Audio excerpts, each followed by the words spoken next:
Section 10 of The Toilers of the Sea, by Victor Hugo.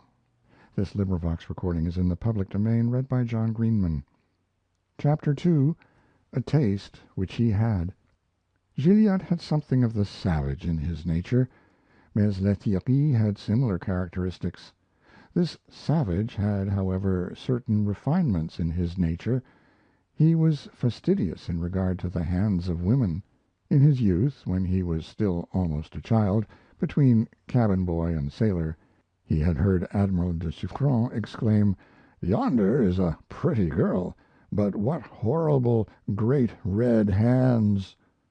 The word of an admiral is a command in all matters. Above an oracle there stands an order. The exclamation of the Bailli de Suffren rendered Lethierry dainty and exacting on the point of small white hands. His own hand, a large mahogany-colored spatula, was a battle club in lightness, and a pair of pincers for a friendly grasp, and smashed a paving stone when it fell clenched upon it. He had never married. Either the wish or the opportunity had been lacking. The reason may possibly be discovered in the fact that this sailor was inexorable in his demand for hands like a duchess's, and it is rare to find the fisher girls of Port Bail with hands like these.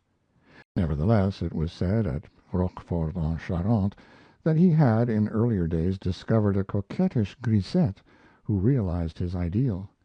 She was a pretty girl with pretty hands. She was spiteful and scratched. Woe to anyone who attacked her. Capable of being used as claws when required, and exquisitely neat, her nails were without fear and without reproach.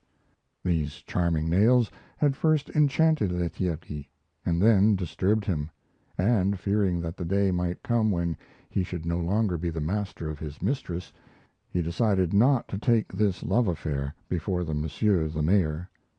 On another occasion, at Origny, a girl pleased him. He was thinking of marriage, when an inhabitant said to him, "I congratulate you. You will have a fine Bousselier in her."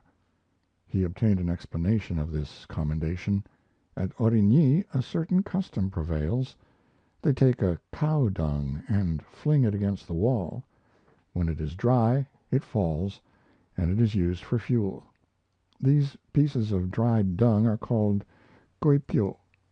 A girl at Origny has no chance of being married unless she is a good hand at making these. This talent put Lethierry to flight. However, he possessed in the matter of love or liaison a kind of coarse peasant philosophy.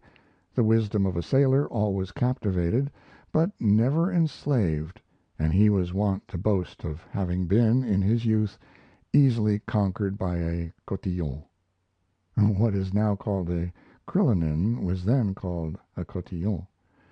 This signifies both more and less than a wife. These rough mariners of the Norman archipelago are gifted with wit. Nearly all of them can read and write. On Sundays little cabin boys 8 years of age may be seen seated on a coil of rope with book in hand. These Norman sailors have always been sarcastic, and have, as the saying goes, made mots.